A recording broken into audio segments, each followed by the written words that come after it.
de que se generó un pensamiento social latinoamericano. Esto es la capacidad de la región de producir conocimiento y no solamente de recibir y aplicar las teorías, las visiones de los países centrales. En este sentido, digamos que la CEPAL en estos años de dictadura va a ser también un ámbito de revisión crítica, de reformulación.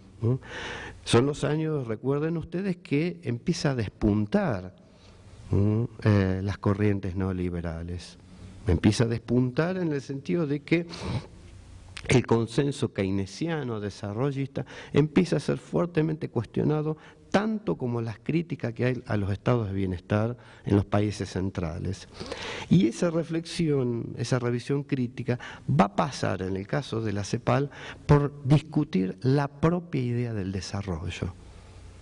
O sea, digamos, esa crítica va a estar asociada a lo que en esos momentos se va a cuestionar el carácter economicista, el carácter lineal, pero sobre todo la crítica a esa promesa que fue en los años 50 y 60 del planeamiento.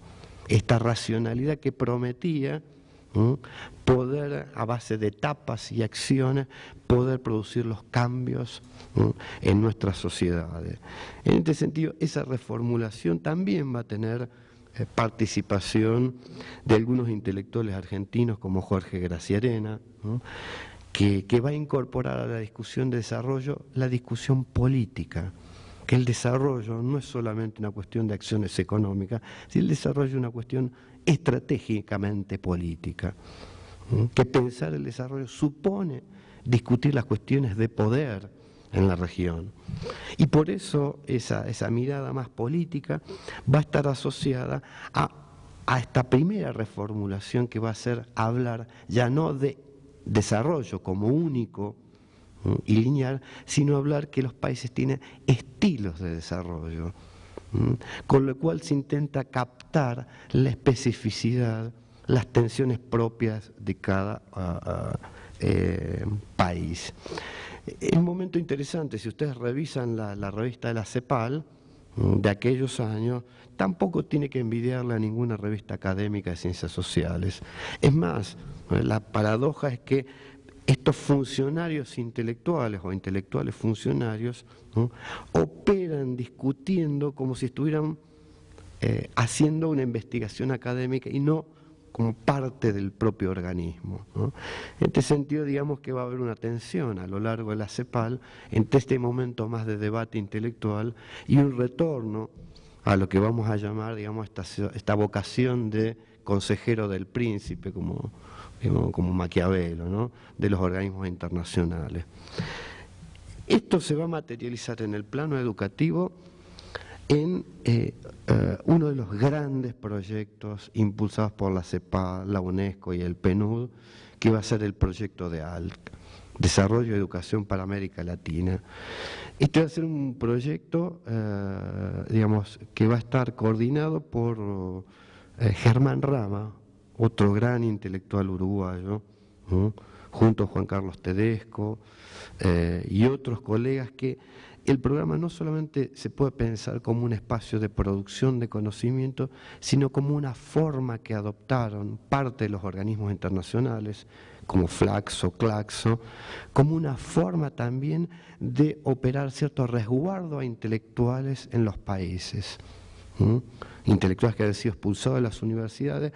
Este programa cobijó a partir de trabajos de consultoría, cobijó a partir de sacarlos del país. O sea, digamos, no es solamente el papel en términos de producción, sino también en haber contenido o conservado esa masa crítica que de aquellos años 70.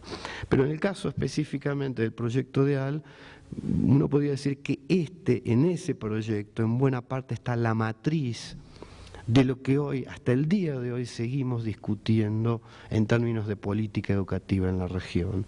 ¿Por qué? Porque en buena medida esa discusión del desarrollo hacia los estilos de desarrollo se expresó en el campo educativo en lo que podríamos llamar, digamos, estudios de la realidad latinoamericana educativa a partir de lo que en primer momento se veían como anomalías o desajustes. ¿Cuáles eran esas anomalías o desajustes que van a dar cuenta de estos trabajos? Que la región había crecido la matrícula, había más alumnos y sin embargo, digamos, esa expansión no se revelaba en términos, digamos, de superar los viejos problemas estructurales, el analfabetismo, la repitencia, la deserción. Digamos, el desarrollismo había planteado que si se expandía la educación, esto generaba un círculo virtuoso, pero no es lo que había pasado en América Latina. ¿Qué otra, digamos, anomalía? La relación entre educación e industrialización. Se pensaba que los procesos de educación iban a ir de la mano de procesos de industrialización, digo, lo que decían las teorías del capital humano. Nada de eso aparecía en la región. Que la industrialización podía convivir perfectamente con la desigualdad educativa, caso Brasil. Que en el caso de la Argentina podía haber más educación sin disparar un proceso de industrialización. O sea, la discusión respecto de estas anomalías fue el motor de un conjunto de estudios, de distintos estudios que se desarrollaron. Para mencionar, el de él hizo alrededor de 40 trabajos, más de 8 libros y numerosas intervenciones donde participaron distintos intelectuales. Pero quizás el aporte, digamos, que va a disparar esta reflexión sobre lo que no explicaba o no cerraba en la teoría, va a ser reintroducir la discusión política en el ámbito educativo. A decir una verdad que hoy es obvia, pero no era obvia en aquellos años, que las cuestiones de poder están asociadas a la distribución del conocimiento. Que una de las vías de conservación del poder de los grupos dominantes en la región tiene que ver con el control, con las funciones que cumplen los sistemas educativos. O sea, discutir la distribución del conocimiento es, digamos, discutir una de las vías por las cuales las clases dominantes mantienen la dominación. Esto es lo que va a disparar la reflexión entre la relación entre educación y democracia, y que se va a manifestar en cierta manera en un conjunto de conceptos que, insisto, hasta el día de hoy se siguen planteando. Por ejemplo, la idea de la fuga hacia adelante. Hoy, esta década es una década interesante, ¿no? La idea de fuga hacia adelante es que los sistemas se pueden expandir, o sea, hay una suerte de presión hacia adelante, pero que eso no significa mayor distribución del conocimiento. Esta idea de que en realidad los sistemas educativos generan circuitos diferenciados, que los pobres tienen cierto segmento y que los ricos van por otro lado, que esas cuestiones están asociadas digamos, lo que se empieza a reflexionar de que ya el mero acceso no significa acceso al conocimiento. En rigor, buena parte de lo que hoy discutimos respecto de la calidad de la educación empieza a ser tematizada en estos trabajos. Esta sospecha de que aunque acceden en los sectores populares, aunque avanzan en su educación, no necesariamente aprenden. En este sentido, esta agenda, en términos de reflexión, hasta el día de hoy, uno puede decir, estamos discutiendo en cierta manera alrededor, con esto no quiero ser anacrónico, no es que no hay nada nuevo, pero esa matriz que tiene que ver con un cambio de concepción y que tiene que ver con esta discusión política, porque el desarrollismo, en cierta manera una visión más ingenua, la idea de que mejorar la educación era más alumnos en la escuela, más docentes en las escuelas, y que eso era un círculo virtuoso. Digamos que hacia final de este proceso del proyecto de AL va a terminar el año 81. O sea, digamos que para el caso de Argentina todavía en el 81 no se sabía cuándo iba a durar la dictadura. Un año después vendría la guerra de Malvinas y que cambiaría. Pero en cierta manera ese paradigma que llamo de educación y sociedad va a plantear un reposicionamiento de los organismos internacionales, a pasar de este análisis, de esta reformulación teórica, ¿no?, a generar una propuesta de intervención en términos de política. Digamos que, y vamos a pasar brevemente esto, digamos que no solamente hubo discusión y revisión crítica en el exilio o en los organismos internacionales, sino también, pese a las condiciones que impuso la dictadura, también hubieron lo que algunos intelectuales, como Carlos Altamirano llama, la disidencia intelectual. Recién ahora se está recuperando esa historia, digamos, de la resistencia de aquellos intelectuales que se resistían a perder la condición de productor de ideas. En ese sentido, revistas clásicas, digamos, y paradigmáticas, como Punto de Vista, como Crítica y Utopía, van a ser revistas que intentaron, en el caso de Crítica y Utopía, mantener esta tradición de pensamiento crítico en América Latina. Y por supuesto también hubo grupos en el caso educativo que intentaron, digamos, mantener esta reflexión crítica.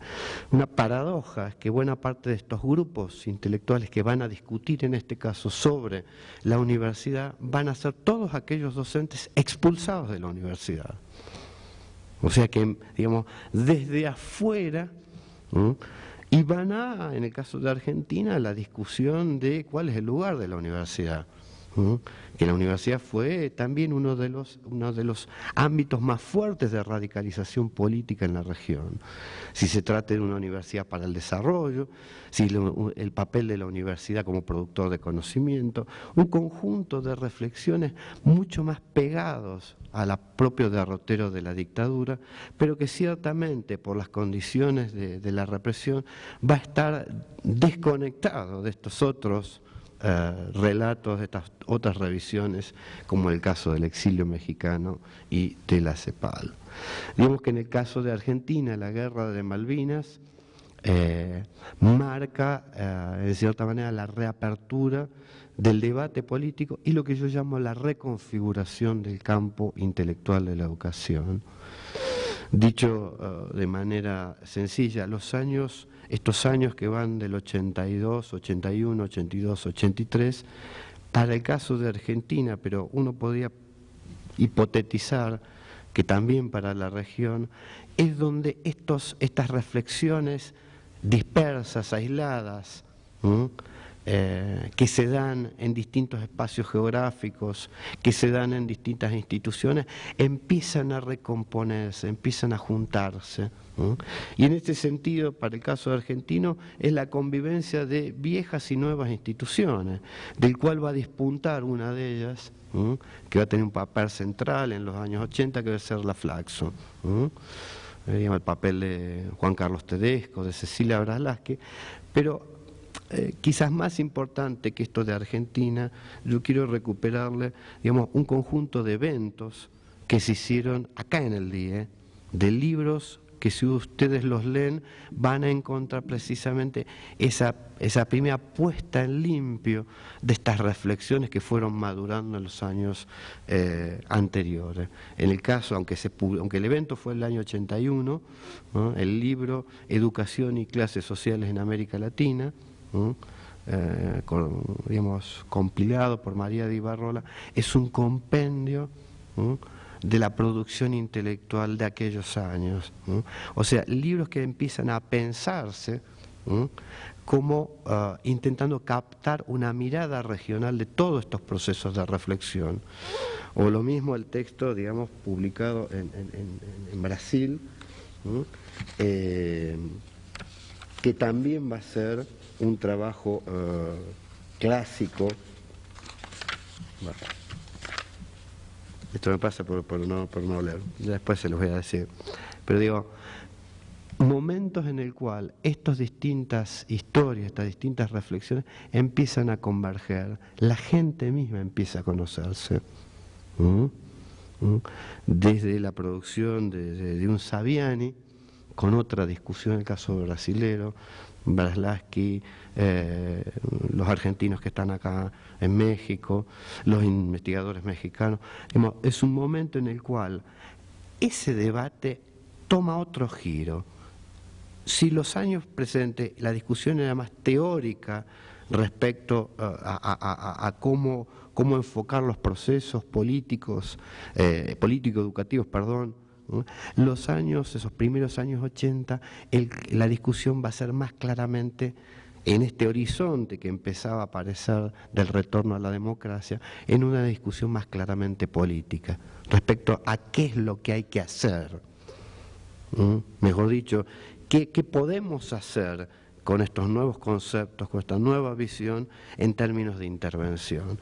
Por ello no es casual de que en el caso del libro Educación y clases sociales, y clases populares y sectores populares, es la pregunta de cuál es el papel del Estado y de la educación respecto de estos sectores. En ese sentido podemos decir de que esa discusión va marcar también otro desplazamiento en términos conceptuales. Si en los 70, vía Althusser y la reproducción, el Estado era ese aparato, digamos, de control, en los años 80 hay una suerte de revisión del papel del Estado.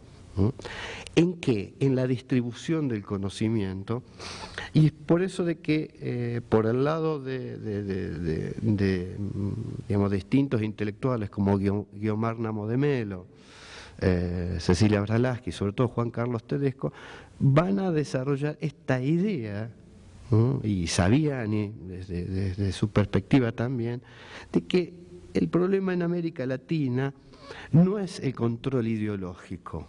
El problema es el acceso al conocimiento, que no es lo mismo un individuo que no sabe leer ni escribir que uno, aunque sabiendo que la escuela transmite contenidos ideológicos, el acceso a esos instrumentos es un medio de otro universo capaz de aún de cuestionar eso mismo. O sea, esta idea de que lo fundamental tiene que ver precisamente con este acceso al conocimiento. Dicho de otra manera, no supone olvidar u obviar el papel ideológico que cumple la educación, sino significa priorizar la acción estatal y la acción político-pedagógica en el acceso al conocimiento. Y esto es coherente con esta idea de la discusión de la calidad. En este sentido podemos decir de que, ya para ir cerrando, esta reflexión, ya en un tono menos teórico y más planteado en términos de intervención, también supone una reformulación del papel que estos intelectuales se asignan a sí mismos. Dicho de una manera más sencilla, la idea de que parte de la responsabilidad de los intelectuales de la educación tiene que ver con este momento del paso por el Estado. O sea, de aquel Estado que se veía en los años 70 como aquella máquina de dominación, los años 80 hay una revisión, una reformulación de ese lugar estatal y que por ende habilita espacios para el pasaje a ámbitos estatales. Este va a ser un movimiento no solo de Argentina, va a ser en Brasil, va a ser en Uruguay, va a ser acá en México. Y una parte de los intelectuales que, de izquierda, etcétera, etcétera, que hay un lugar, una responsabilidad en la gestión educativa estatal, con todas sus contradicciones. Pero quizás en el caso de Argentina este movimiento se va a dar en paralelo a este momento, digamos, de cruce, de integración de distintas generaciones, de distintas trayectorias. En este sentido, para finalizar, ¿qué es lo que nos puede dejar de este relato, de esta historia medio larga que se hizo, ¿no? Pero bueno, nos deja por un lado la recuperación de esa historia, plantear este movimiento de renovación del pensamiento socioeducativo, pensar que ese movimiento de reformulación del pensamiento está asociado a estas dimensiones política-educativas, ¿no?, de ajuste de cuenta, pero también de revisión crítica de la propia experiencia, que este proceso de reflexión no fue lineal, no fue homogéneo, fue al contrario fragmentado, aislado, discontinuo, ¿no?, que en cierta manera fueron las condiciones que el exilio y las dictaduras impusieron, ¿no?, a esa reflexión, y que en cierta manera recién en los años 80 esto empieza a cuajar en términos, digamos, de una suerte de sedimentación, que fue un proceso que, si bien lo que yo analicé es más el tema de los argentinos, es un proceso que es fuertemente latinoamericano, que quizás habría que pensar otras historias de los uruguayos, de los chilenos, de los brasileros. Ya hay algunos trabajos que intentan, en el caso mexicano, desde otras claves, de recuperar esa historia. Pero quizás, digamos, ese conjunto de historias permitan repensar ese momento, no solamente con un ánimo, digamos, arqueológico o meramente historicista, sino también, digamos, cómo esos años nos permiten ver o repensar ciertos debates actuales, ¿no?, respecto a las formas de intervención en la política educativa, respecto de la discusión de cuál es el papel de los intelectuales de la educación en relación a la política, y también, en cierta manera, nos permite encontrar estas líneas de continuidad en lo que yo llamo el consenso democrático en educación, esta agenda, que ciertamente, insisto, no es que quiera pecar de anacrónico, pero buena parte de la discusión actual tiene su origen, y quizás sería interesante ver, bueno, qué es lo que cambió de los 80 a la discusión, de la discusión de la calidad, en los términos que se discutía de los 80, a la discusión de la calidad y las pruebas de PISA, etcétera, etcétera. Digamos, están hablando de conceptos similares, pero hay un movimiento también de desplazamiento. Pero en cierta manera esto no modifica cierta analítica, ¿no?, que sobre el cual hoy seguimos, en cierta manera, quizás también porque los problemas en buena parte sigue persistiendo. Pero en ese sentido, digamos, me quedo con estos elementos como para seguir pensando, para invitarlos, bueno, a discutir, a polemizar, a reflexionar sobre estas cuestiones que, insisto, digamos, si bien miran los años allá, en realidad están muy preocupadas por el ahora. Muchísimas gracias y gracias por la paciencia.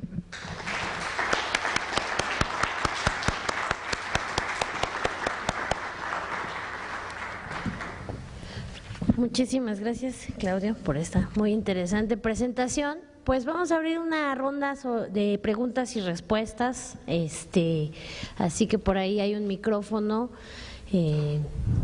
Si alguien tiene algún comentario, alguna pregunta. Claudio se refería a los chicos que están elaborando sus tesis de maestría, de doctorado, pero también tenemos chicos de licenciatura. Perfecto. En el auditorio, aún más jóvenes.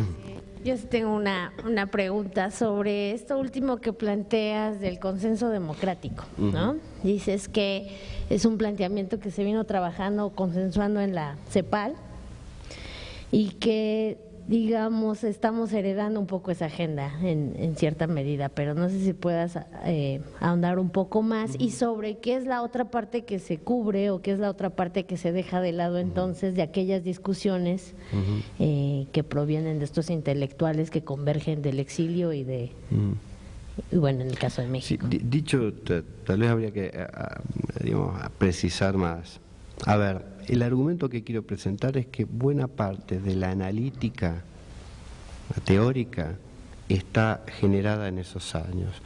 Claro, de la analítica teórica a la agenda de política, esto es, a qué es lo que hay que hacer, no hay un paso lineal. Uno podría pensar lo siguiente, digo para polemizar. muchos plantean de que en realidad las reformas de los años 90 que se dan en toda América Latina expresan, y yo concuerdo, paradigma neoliberal respecto de las reformas. Ahora, desde el punto de vista analítico de las categorías, no son diferentes las que se discutían en los 80. Lo que hay precisamente una resignificación de esas discusiones.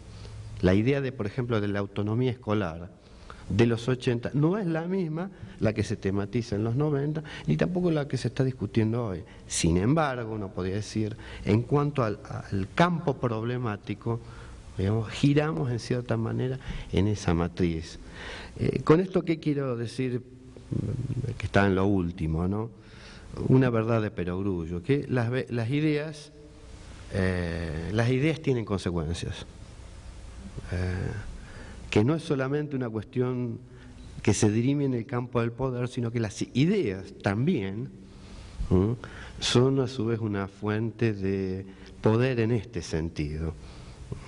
O sea, la reflexión viene en el sentido de que, digamos, cómo es posible pensar ciertas problemáticas teóricas y que esas mismas ideas tienen consecuencias, son resignificadas, pero en ese sentido, digamos, lo que digo de que hay una suerte de estos orígenes intelectuales de la agenda. No estoy diciendo de que lo que en los 80 es lo mismo que se está aplicando en los 90, se aplicó en los 90, ni en este momento, pero desde el punto de vista de los conceptos, los campos problemáticos, en más o menos seguimos discutiendo, casi diríamos más.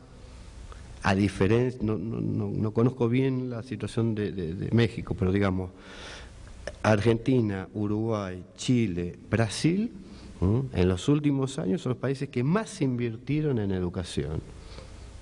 Hay una expansión, en el caso de Argentina, en el caso de Brasil claramente, en el caso de Chile precisamente parte de esa expansión tiene que ver con los conflictos que hay.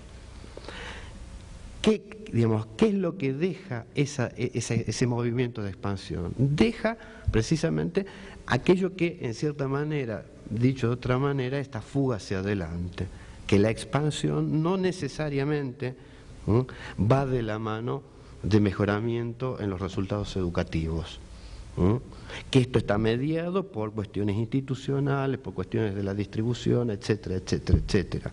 Este problema está planteado en los trabajos de DEAL, está tematizado en la discusión, digamos, en el caso de los procesos de modernización, acá creo que era el plan de los 10 años. Bueno, digo, en ese sentido, no estoy diciendo que las medidas, etcétera, digamos, sean las mismas, ni mucho menos. En ese sentido, digo, hay una distinción analítica entre campos de análisis, categorías teóricas, y cómo eso se expresa o no en una determinada agenda. En ese sentido, digo, lo planteo, ¿no? Y que quizás, digamos, la constatación de eso es lo que, en el caso mío, me motoriza, digamos, a precisamente a repensar este papel de las ideas y de los intelectuales, ¿no? En este sentido de que las ideas tienen consecuencias. Muchas gracias. ¿Alguna otra pregunta o comentario, reacción? Ahí hay dos, por favor, Nick, te encargo.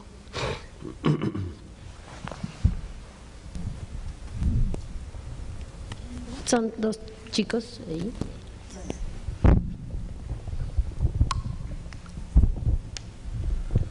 Buenos días. Muchas gracias por su conferencia muy interesante que me pareció, que me hizo pensar mucho en el libro de Garcia Desailly, autores franceses y americanos sobre... No te escuché. Garcia y Desailly, sobre un poquito la conquista de los intelectuales, cómo ayudaron durante las transiciones democráticas en Argentina, Chile, etcétera. Mi pregunta es, usted dijo que a través de las rupturas históricas de las dictaduras hubo unos cambios teóricos, pero después Argentina conoció también unas estructuras históricas como después de la transición democrática, pero también durante la crisis de 2001, como pasó un poquito porque hubo bastante movilidad académica y también unas fugas de cerebro, me imagino también. Entonces, cómo se están desarrollando en los años 2000 las transferencias de saberes a través de un mundo ya mucho más globalizado y a través de las universidades que están en competencia universitaria. Sí, la verdad que el ejemplo del 2001 es muy interesante para comparar este otro. Si hay algo característico digamos, de esos hechos, es que la academia, digamos, no pudo prever esa situación de crisis política profunda, además de económica y social. Digamos, buena parte de la academia, si no toda, no visualizamos que eso iba a poder pasar.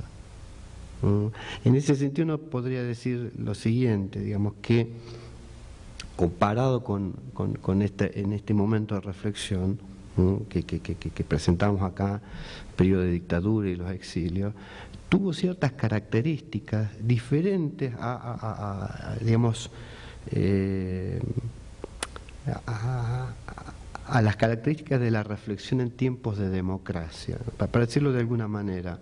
Fueron años que precisamente el hecho de la existencia de las dictaduras, esa necesaria distancia que hay respecto de eso que estaba pasando, el motor de la comprensión respecto de por qué había pasado, me parece que está digamos, en parte de las raíces de por qué esta reflexión pudo avanzar más, y por qué, digo, desde otro lado, los años 80 en la Argentina, quizás precisamente este consenso democrático, que yo hablo de educación, pero uno podría decir un consenso respecto de la democracia, en el cual buena parte de los intelectuales, muchos de los que yo cuento, participaron en la elaboración de ese consenso, digamos, esta idea de que las instituciones políticas, o en la continuidad institucional, te permitía resolver los problemas políticos y sociales y económicos. Los intelectuales no previeron que el sistema político, la crisis de legitimidad de esas instituciones, si bien no iba a poner a la orden del día el tema de los militares, sí un cuestionamiento fuerte a ese consenso. Dicho de otra manera, lo decía Francisco Beaufort, un intelectual brasilero, decía, ¿qué democracia? Estas democracias que solamente nos invitan a votar cada 4 años y después no pasa nada. Votamos por uno, votamos por otro, pero no pasa nada. Entonces, la pregunta, ¿por qué democracia?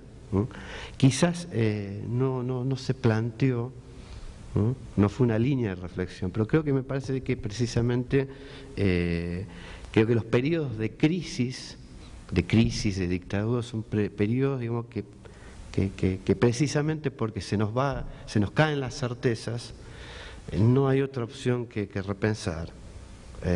Y quizás lo que pasa del 2001 en adelante, que es un momento rico en repensar eso. ¿Por qué? Porque nos mostró que las categorías, que la analítica que tenía no nos aplicaba nada, no nos permitió tampoco ver lo que venía, ¿no? Digo, me parece en ese sentido como una reflexión interesante, ¿no? En el sentido del papel de las crisis o de los momentos límites en la discusión intelectual, ¿no? Creo que también vale para lo personal, ¿no? O sea, cualquier crisis personal, qué sé yo, no termino la tesis, me abandonó mi mujer, qué sé yo. Son buenos momentos para hacer una revisión crítica de ajuste de cuentas con el pasado. ¿Vos querías decir algo? Bueno, en cuanto al papel, hacía muy marcado esta visión de sociedad intelectual y sociedad política, ¿no? Bueno, era como, lo entendí de esta manera como roles y papeles totalmente diferentes en cuanto a un sistema político y un sistema de conocimiento, ¿no? O generar conocimiento, intelectuales. Y lo quise relacionar con esta parte de la visión del Estado. Es decir, decía en los 60s el Estado era el aparato represor, ¿no?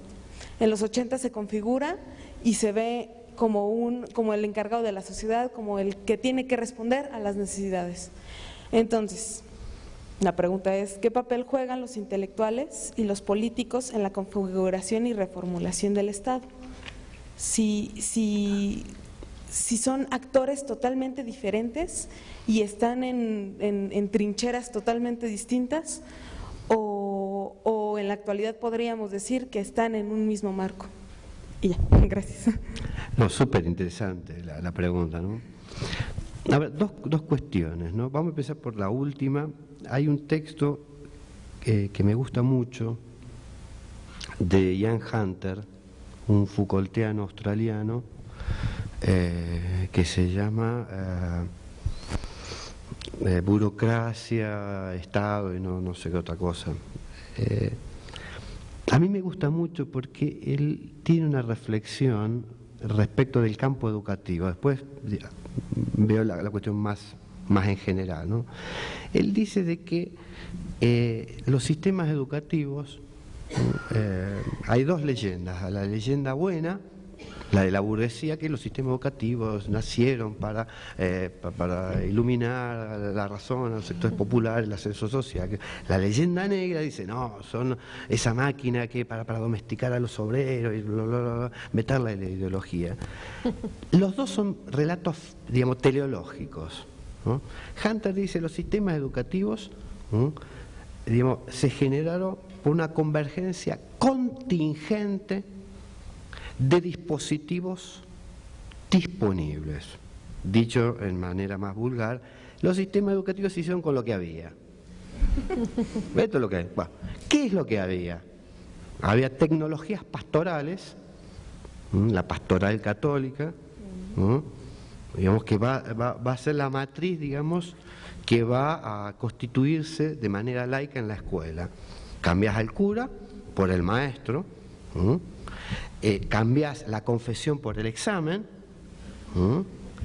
cambias las tareas para el hogar en la casa por la cosa de conciencia. Mira, Alma, en tu casa tienes que acostarte y ver qué hiciste durante el día. Si te portaste bien, vas para arriba; si te portaste mal, vas para abajo. ¿No? ¿Qué es lo otro que había disponible? Tecnologías burocráticas. Tecnologías burocráticas, digamos, en el sentido de que la modernidad suponía un dispositivo de, digamos, racionalización y masificación. Hunter va a decir, y yo lo reinterpreto, digamos, vamos a hacer, en el alma de un pedagogo es un alma esquizofrénica. Convive la monja o el cura con el gris burócrata. Y yo le agrego una tercera para ser más esquizofrénico, ¿no? También convive el intelectual crítico, el pedagogo crítico. O sea, digamos, por eso tenemos tantos problemas de nervios, tenemos estas cuestiones así, no sabemos bien qué queremos, ¿no? Porque en nuestro espíritu, en nuestra cabeza, convive el cura, el burócrata y el pedagogo crítico. Hunter dice una cosa que me parece interesantísima, dice, no hay superioridad moral entre el pedagogo crítico y el burócrata. No hay superioridad moral. ¿Por qué? Porque Hunter dice, en realidad son figuras que se necesitan. El intelectual crítico o el pedagogo crítico, digamos, necesita esa visión distanciada de lo que falta, lo que no está bien hecho, lo que se podría hacer. Pero ese es el lugar de la distancia.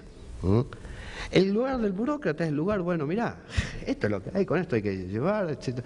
Digamos, esto es lo posible para avanzar. Entonces Kant dice, no hay superioridad moral, no es que uno sea mejor que el otro, ¿no? Son lugares diferentes. Entonces a mí me gusta mucho eso. Pero buscan lo mismo, o sea, el objetivo es el mismo, sea la distancia que tengan, el objetivo es el mismo tanto de un pedagogo burócrata como... A ver, te lo planteo de esta manera. Como un ejemplo, ¿no? Si el pedagogo crítico dice, está preocupado sobre el problema de la libertad del sujeto que aprende, ¿no? Que pobrecito el niño no se traume, o la niña, digamos, que lo importante es que, como decían la escuela activa, digamos, despliegue ese potencial, ¿viste? Como si fuera un rollo de papel higiénico, el despliegue el potencial, ¿no? para que se encuentre a sí mismo, ¿no? El burócrata está pensando no en un niño, en miles de niños, ¿sí?, que tienen que ir regularmente a la escuela, que entren a cierto horario, que esté el maestro, que el maestro tenga algún dispositivo para enseñarle algo. O sea, son preocupaciones diferentes. ¿Qué es lo que pasa? Y ahí voy a la segunda parte de tu pregunta. ¿Qué es lo que pasa como tensión de los intelectuales en la política? Que cuando estás en el Estado, bueno, por obvias razones no estás en la academia, o sea, te encontrás con que tenés que los chicos vayan a la escuela, que los maestros hagan tal cosa, etcétera, etcétera. Hay algo en esa tensión entre lo que podríamos decir los fines que vos te planteas y la política realmente existente. Digo tensión porque no estoy diciendo que hay una suerte de exclusión. Digo una tensión porque es necesario pensarla. ¿Qué es lo que uno analiza en los años 80?